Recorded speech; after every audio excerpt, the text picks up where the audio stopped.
Eu tô empolgado porque estamos começando uma série nova do De Quem é a Vez aqui no canal. Eu resolvi começar essa série porque eu notei, quando eu comecei nesse mundo maravilhoso dos jogos de tabuleiro lá atrás, há mais de 10 anos, que havia um universo, um mar de informações que eu desconhecia e que muitas delas eu ainda desconheço e estou aprendendo todo dia. Então eu quis trazer um pouco do que eu sei, juntando até um pouco da minha experiência como professor, para você aprender mais sobre esse maravilhoso pequeno planeta dos board games. Ah, mas eu já sei tudo, não tem nada que você possa me ensinar. Então fica na moralzinha aí, pô, dá um agrado pra mim, dá um view, dá um like, compartilha o vídeo já e vai para outro. Você não só de já dar o like, já se inscrever no canal, já vou ficar feliz.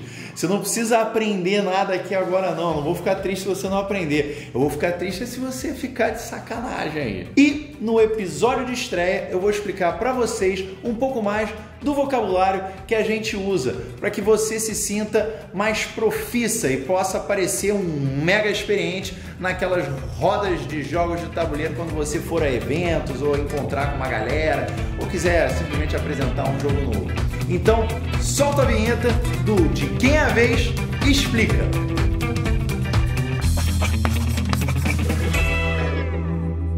Começando com a primeira expressão de hoje, que é o nosso setup time. Setup time, resumidamente, se a gente traduzir diretamente do inglês, é o tempo de preparação de um jogo. Para quem já leu pelo menos uns 2 ou 3 manuais, sabe que todos eles têm lá, logo no início, uma seção que se chama preparação. Isso é, para você começar a jogar, você precisa colocar o tabuleiro na mesa, todos os componentes nos lugares certinhos, decidir quem vai ser o jogador número 1, embaralhar as cartas, enfim, é exatamente o que o nome diz, preparação. Você vai preparar para a ação. Não sei se é exatamente isso aí na etimologia da língua portuguesa, mas foi como eu coloquei. Porém, essas coisas levam um tempo. Então, quando você vê uns jogadores que já são mais experientes comentando sobre o setup time de um determinado jogo, é porque eles estão preocupados em quanto tempo você vai levar entre o momento que você pega o jogo da prateleira e abre ele até o momento em que, de fato, os jogadores vão começar a jogar uma partida. Isso, óbvio, partindo do pressuposto que eles já sabem como jogar o jogo. E vai por mim, isso pode variar muito, indo desde jogos instantâneos, como o Doble, por exemplo, que, porra, você abriu a latinha, pegou as cartas, distribuiu, acabou. Isso, sei lá, leva 1 minuto, 1 minuto e meio, até jogos como o, guarde bem esse nome, você, jovem padawan que está iniciando nesse universo, Twilight Imperium. Cara, esse jogo tem um setup time, sei lá, é papo de meia hora. A caixa já é imensa, aí você abre, você ainda vai arrumar tudo, vai levar meia hora para arrumar tudo, para só depois começar a jogar uma partida que leva aí umas 6 horas, 8 horas mais ou menos. E a galera gosta muito, é um jogo muito querido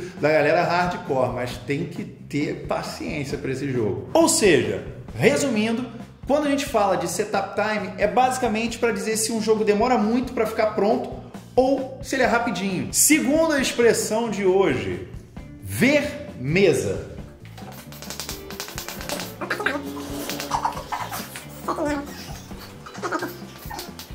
Esse termo é praticamente autoexplicativo.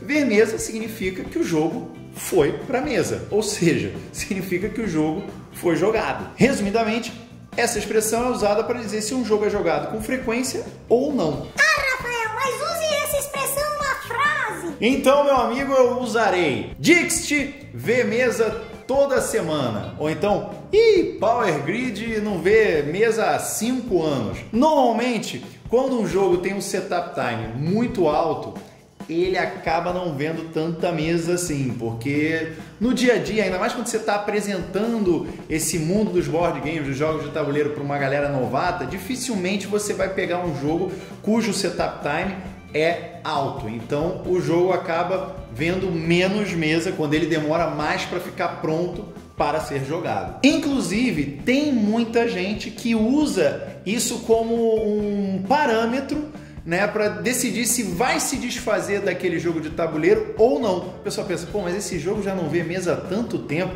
talvez seja a hora de eu vendê-lo ou de dar para alguém. O que, se você parar para pensar, faz bastante sentido realmente. Pô, você vai ficar guardando um negócio que você não usa, a não ser que você tenha um apego muito grande. Ah, mas e como é que é o termo em inglês?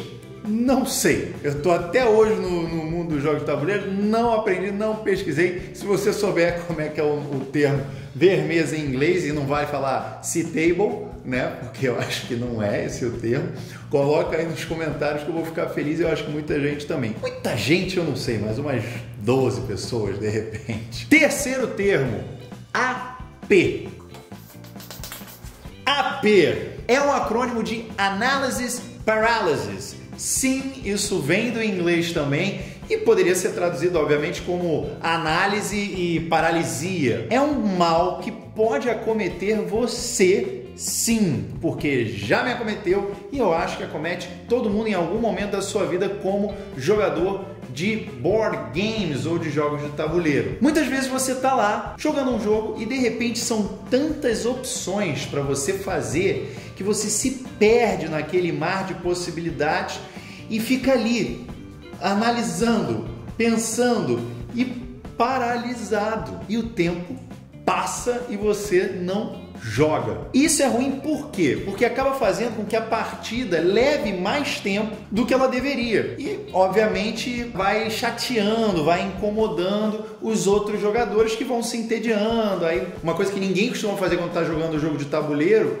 é ir para o celular, mas em casos onde alguém sofre de AP, ou pelo menos uma pessoa, né, mas às vezes mais de uma num determinado jogo vai sofrer de AP, aí os outros vão para o celular e tal. Pode acabar perdendo um pouco da graça um determinado jogo por causa disso. Uma solução que eu dou para quem sofre de AP, caso você, de repente você nem sabe que você sofre de AP em algum jogo, de repente você vai descobrir ainda o jogo que vai te fazer sofrer de AP, mas a dica que eu dou, que pelo menos funciona para mim, é: tente pensar a sua ação antes, não deixe para jogar só na hora do vamos ver. Ah, mas pô, às vezes o cara joga alguma coisa que muda toda a minha estratégia. Mas dá para você ter uma ideia do que você quer fazer antecipadamente. Se você conseguir trabalhar essa antecipação de jogada, vai economizar bastante o seu tempo de análise quando chegar a sua vez. Uma outra dica que eu posso dar, tô dando 2 dicas até, é colocar um timer,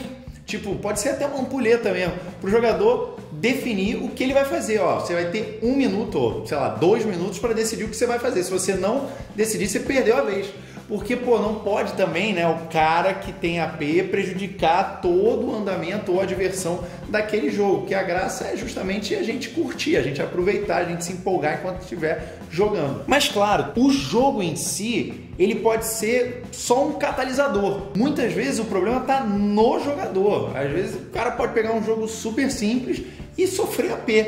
Né? É bizarro, mas acontece. E aí, meu amigo, não tem muito o que fazer. Vai ser necessário talvez uma intervenção com toda a família e tal. Talvez seja papo aí para ceia de Natal, não sei. Quarta expressão, downtime.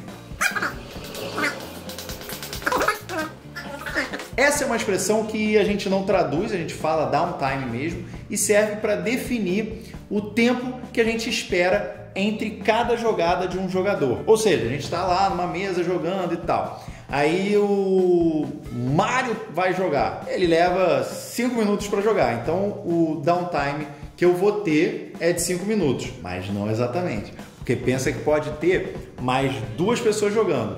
Então sou eu, Mário, mais 2 pessoas jogando. Se o Mário leva 5 minutos, o João leva mais 5 e o Pedro leva mais 5, eu vou ficar esperando ao todo 15 minutos até poder jogar. E se um desses caras sofrer de AP, meu amigo, você está ferrado. Seu downtime vai ser muito elevado. Porém, o downtime e AP são coisas diferentes. Elas podem ter relação, mas são diferentes. O AP é o tempo, às vezes, que um jogador vai levar a mais por conta desse excesso de análise. O downtime é o tempo que o jogador vai levar para jogar de novo, entendeu? Ou seja, entre cada jogada dele, quanto tempo ele vai ter que esperar. Resumidamente, é o tempo que ele espera entre o fim do seu turno e o início do seu próximo turno. Ter um downtime baixo é algo visto como positivo, tanto é que os criadores de jogos costumam se preocupar bastante com essa questão, porque eles sabem que se um jogo tiver um downtime alto, cara, ele não vai ver mesa com tanta frequência. Uma das maneiras de minimizar esse efeito do downtime é justamente proporcionar jogadas simultâneas entre os jogadores. Claro, isso faz com que você minimize para zero muitas vezes, como é o caso do Seven Wonders, que inclusive a gente fez uma jogatina com ele e você pode conferir ela porque foi divertidíssimo. Vai estar aqui em algum canto do vídeo, de repente vai estar até aqui no meio do quadro, não sei. A título de curiosidade, um downtime elevado faz com que o jogador que está ali esperando a sua vez para jogar de novo se entedie e muitas vezes ele acaba sofrendo de AP na vez dele porque ele já esqueceu o que ele ia fazer. Isso pode rolar. Quinto termo, Player Elimination.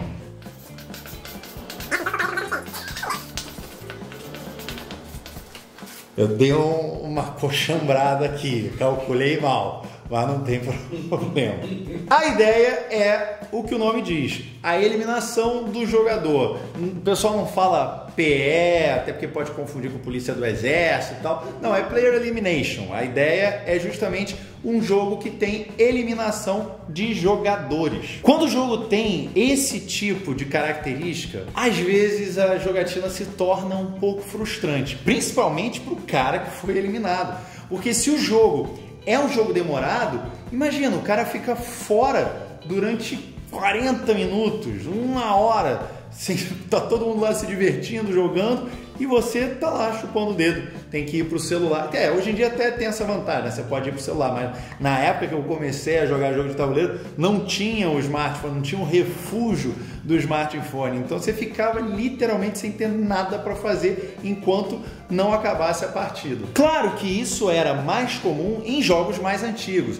Os designers, os projetistas de jogos mais atuais tentam minimizar tudo isso que hoje em dia é obviamente visto como um defeito, mas que no passado as pessoas nem se atentavam. Então os caras tentam diminuir o downtime, eles tentam evitar que o jogo proporcione muita AP, eles tentam também diminuir o Player Elimination ou fazer com que o jogo seja rápido o suficiente para que isso não seja uma questão. Um exemplo bom é o Bang. O Bang, que é um jogo que eu adoro muito, mas ele tem, inclusive foi o jogo que meio que mais me iniciou nesse mundo dos jogos de tabuleiro.